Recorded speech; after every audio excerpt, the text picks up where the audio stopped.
Tu connais la phrase de Lao Tzu sur l'inattendu?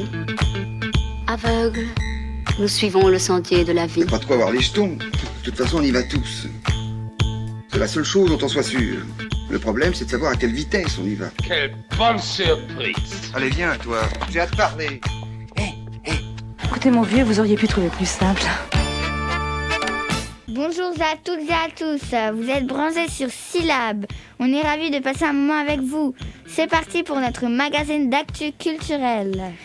Aujourd'hui, on parlera du groupe de musique Sango. Plusieurs membres du groupe sont rennais et rennaises et on rencontrera le bassiste Johan Minkoff. On parlera aussi de la place des femmes dans le sport avec Geneviève Le Tourneux et la MJC de Bréquigny. Malgré le froid, les journalistes de Syllab se sont rendus place de la République à Rennes, où s'étaient donné rendez-vous les syndicats du monde de l'éducation en grève ce 26 janvier. Ensuite, on écoutera Benjamin Roux, le président de la nouvelle librairie coopérative L'Établi des mots. Enfin, les collégiens et collégiennes de Rosa Parks à Villejean ont créé un journal participatif où tout le monde peut y mettre sa patte. On aime beaucoup l'idée, on vous en parlera. On démarre tout de suite. Bah écoutez monsieur, je vous propose d'écouter la radio. Syllab. À quel moment? Maintenant. On commence cette émission avec une première rencontre. Il s'agit de Johan Minkoff, bassiste et choriste du groupe Sango. On l'a découvert au Festival des Transmusicales l'année dernière et c'était trop bien. Le groupe est né il y a 2 ans, en 2018, quelque part entre la France et l'Angleterre. Sango compose des musiques pop, soul, avec une touche d'électronique et de son afro-psyché. On s'écoute tout de suite un extrait pour se mettre dans l'ambiance.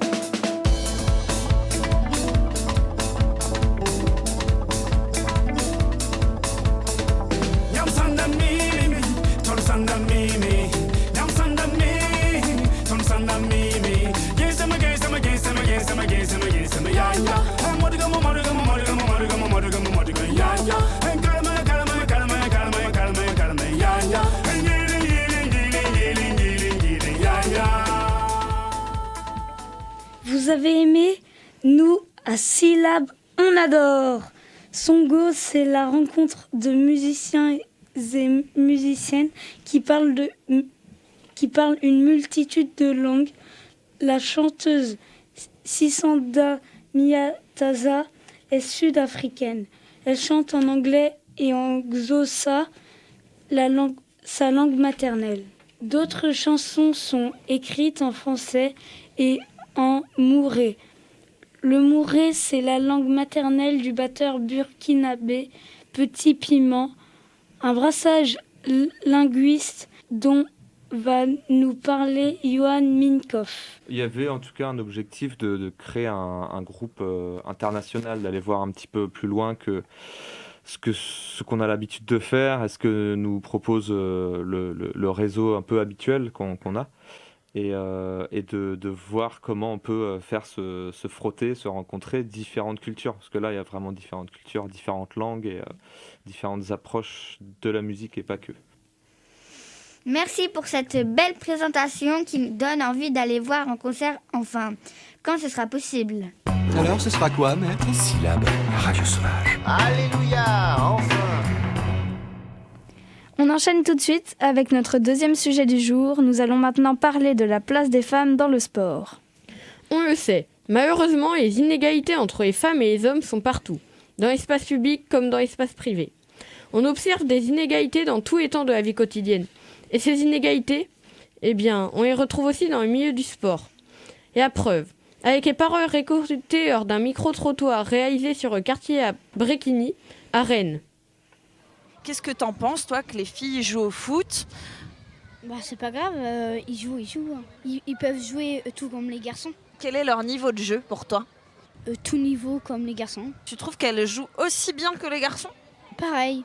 Quand vous jouez entre vous, comment vous accueillez les filles? Souvent, la plupart du temps, on dit qu'on veut pas de filles. Parce que nous on aime bien jouer entre garçons et garçons. Parce que nous, on est un peu plus agile. Parce qu'on a plus l'habitude d'avoir un ballon dans le pied. Qu'est-ce qu'on pourrait faire pour que ça change? Qui jouent beaucoup au foot. Alors, comment remédier à ces inégalités? Par exemple, en créant des représentations de femmes sportives et en les considérant à égalité avec leurs homologues masculins. Concrètement, on peut aussi faire le choix d'accueillir des manifestations sportives dans sa ville. Ce que nous explique Geneviève Le Tourneux.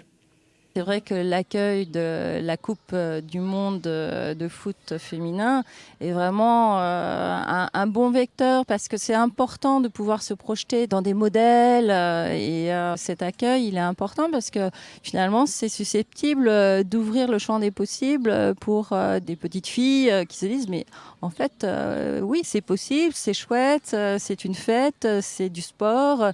S'autoriser, on sait que certaines filles ont envie mais sont empêchées parce que est-ce que je vais être acceptée, est-ce que c'est légitime, est-ce que je peux m'autoriser à, et les modèles ça sert aussi à ça, à se dire mais oui, pourquoi pas. Merci à la jeunesse des possibles et à la MJC Brikini pour ce sujet très intéressant sur les femmes dans le sport, ça fait réfléchir. Qu'est-ce que vous fêtez? Dis qu'est-ce que vous faites? La radio sauvage. Vous êtes toujours dans l'inattendu sur Syllab. Restez avec nous, on continue notre émission culturelle, mais avant on va s'accorder une petite pause musicale. On écoute le titre Amigo de Loose and the Yakuza. Presque au bout du rouleau, pas encore fou mais bientôt. On m'a mis à genoux, c'est qu'on était jaloux. Une envie de crier fort, girl faut faire des efforts. C'est tout, le mal est partout, j'ai fait le tour. Presque au bout du rouleau, pas encore fou mais bientôt. On m'a mis à genoux, c'est qu'on était jaloux. Une envie de crier fort, girl faut faire des efforts. C'est tout, le mal est partout, et j'ai fait le tour.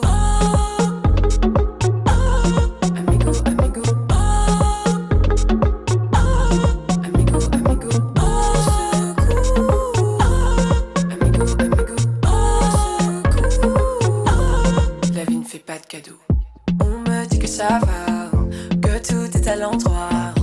Attention à la tête, faut pas devenir bête. C'est un match nul et je n'ai pas de recul. Le futur loin des yeux, sauf qui peut. On me dit que ça va, que tout est à l'endroit. Attention à la tête, faut pas devenir bête. C'est un match nul et je n'ai pas de recul. Futur loin des yeux, sauf qui peut. Amigo, amigo, amigo, amigo, amigo, amigo,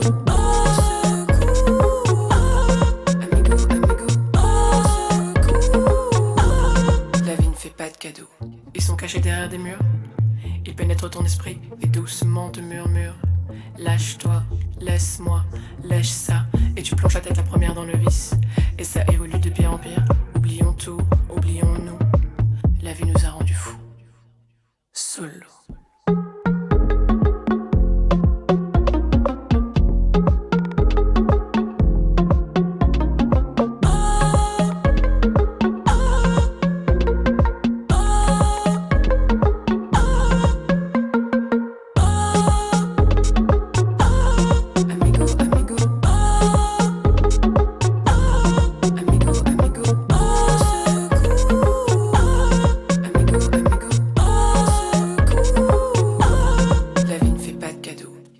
C'était le titre Amigo de Louis and the Yakuza, un titre qu'on adore sur Syllab.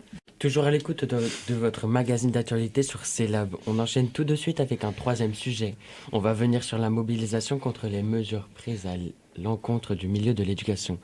C'était le 26 janvier dernier.